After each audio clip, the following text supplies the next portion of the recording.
Baada ya kusema hayo, Young Africans tulipitia wakati mgumu, na mimi nikiwa tu mshabiki na mwanachama. Lakini nakumbuka 2020 Mr. Ghalib aliniambia tumealikwa kwenye harambee kubwa.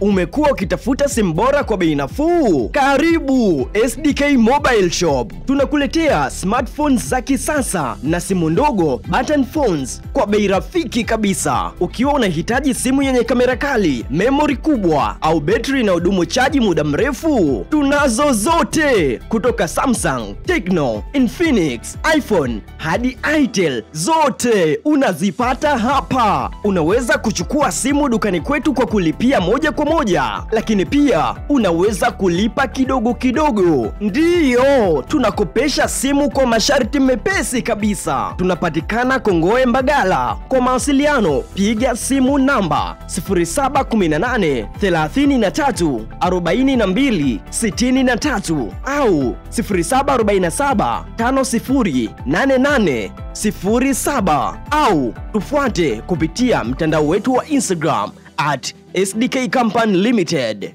Usibaki nyuma kwenye ulimwengu wa teknolojia. Njoo leo SDK Mobile Shop. Simu nzuri, bei nafuu, huduma ya uhakika. Na ukusanyaji wa fedha kwa ajili ya kuikwamua klabu yetu kutoka kwenye wakati mgumu.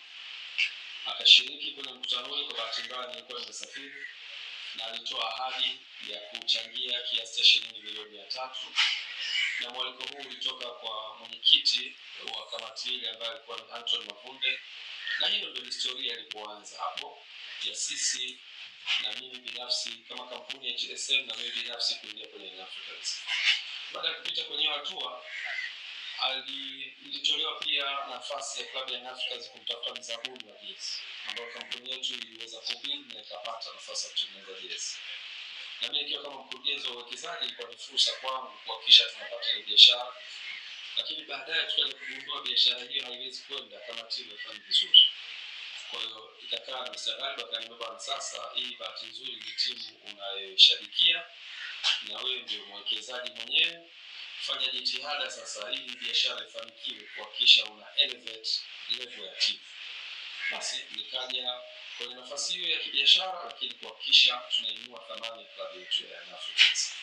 Basi ndio tukaanza hapo, kabidi tusajili wachezaji. Nakumbuka mwaka 2020 mwanzoni, wakati wa dirisha dogo, tukasajili wachezaji 4. Tukamsajili Bertrand Mchimbe, tukamsajili Abdul Saleh, tukamsajili Bernard Morrison, na tukamsajili Haruna Nionzi na Karudi, baada ya kuitumikia Young Africans na baadaye Simba na baadaye Karudi Rwanda. Kwa hiyo ilikuwa ni task yangu ya kwanza kusajili wachezaji na kuhakikisha timu inakaa mahali pazuri. Kwa hiyo tukaweza kuihamisha kutoka Neverland kuja Regents Hotel, tukaitafutia uwanja wa mazoezi, tukapata uwanja wa chuo cha sheria, tukaanza kufanya kila linalowezekana kuhakikisha timu inashinda, kwa maana ya kumotivate, kuweka thamani ya kifedha. Na wakati huo klabu ilikuwa iko down kwenye kila sehemu. Tukamleta pia coach Luke Ayma, kumkumbuka. Na baada ya hapo kuanza kuweka motivation. Nakumbuka mara ya kwanza Nugas alikuwa anabeba kabisa milioni 10 kama furushi, kuhakikisha anaonyesha wachezaji, "Bwana, fedha ni hizi, mechi mkishinda mtaondoka na hizi fedha." Ilikuwa ni sehemu ya motivation kwa ajili ya kupromote wachezaji waweze kufanikiwa na kuchukua matokeo. Tulikwenda na baadaye tukaweza tukachukua nafasi ya pili kwenye ligi. Tulikuwa ndo msimu wa kwanza wa 2021 ambao nilishiriki. Kwa hiyo baada ya hapo nikawa naona gharama zinavyoenda. Yaani ukitaka kuihamisha timu kutoka sehemu hii kuipeleka hii inahitajika. Ukitaka kumsajili mchezaji inahitajika fedha. Na fedha hizi zote zilikuwa zinatolewa na Mr. Ghalib free from his pocket, kwa maana tunataka support team sasa. Nikaja na wazo kwa ile background yangu ya investment. Tukasema lazima tutafute, tuwe na short term plans na tuwe na long term plans. Short term ni hii kusupport, kuinua quality. Lakini long term ni timu inapaswa kuweza kusimama kwa miguu yake. Inaweza kuwa ni 100% au inaweza kuwa ni 50% au inaweza kuwa 75%. Kwa hapo tukasema lazima tutafute mfumo utakaofanya timu isimame imara yenyewe na tupunguze utegemezi. Kwa hiyo mwenyekiti Dr. Msola alikuwa tayari ameshakuja na wazo la transformation. tukasema hapa tunaweza tukatumia hili wazo, tukalipa nguvu hili wazo likaweza kutransform timu yetu.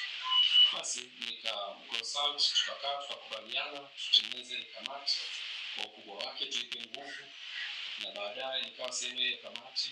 Na baada ya kuwa kwenye kamati tukaona pale kwenye kamati kuna watu wenye taaluma nyingi.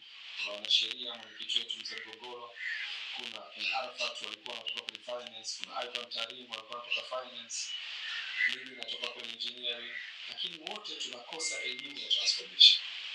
Ndio hapo sasa tukasema lazima tutafute consultant, mtu atakayetusaidia kujifunza dunia ya sasa inaendeshwaje, mpira wa sasa unaendeshwa vipi. Kwa hiyo tukaweza kufanikiwa kupata La Liga, wakatushauri, tukajifunza kutoka kwao na sisi tukajifunza, wao wakajifunza pia culture yetu ikoje. Tukakama na mfumo wa mabadiliko, na mfumo ule ulipelekwa kwenye mabadiliko ya katiba.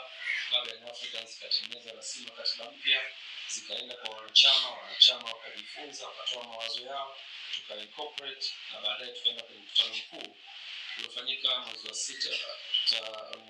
sita mwaka 2021, na mkutano ule uliridhia mabadiliko ya mfumo wa mabadiliko ya klabu yetu, na ulihudhuriwa na wanachama 1770, na wanachama wote waliridhia mabadiliko hayo. Baada ya kuridhia tukalazimika kwenda kwenye mabadiliko ya mfumo, na sehemu ya mabadiliko ilikuwa ni kubadilisha ownership ya club kutoka 100% kwenda 49% kwa wawekezaji na 51% kwa wenye club. Lakini la pili ilikuwa structure ya leadership, ambayo ilikuwa inataka mwenyekiti abadilike kuwa rais, na baadaye kuwa kuna mwenyekiti wa bodi. Na eneo la tatu ilikuwa fan engagement, ambayo yote hayo tulianza kufanyia kazi. Na mnamo mwaka 2022 tukafanya uchaguzi wa kwanza ambao ulikuwa ni matakwa ya kikatiba. Baada ya katiba yetu kusajiliwa tarehe 14 mwezi wa 12 mwaka 2021, tulifanikiwa kusajili katiba, tukalazimika kuimplement katiba, na hapo tarehe sikumbuki ilikuwa mwaka 2022 Julai 9 tukafanya uchaguzi, ambao uchaguzi huo ukanifanya niwe rais wa klabu ya Young Africans kwa kipindi cha miaka 4 ambayo nahudumia kwa sasa.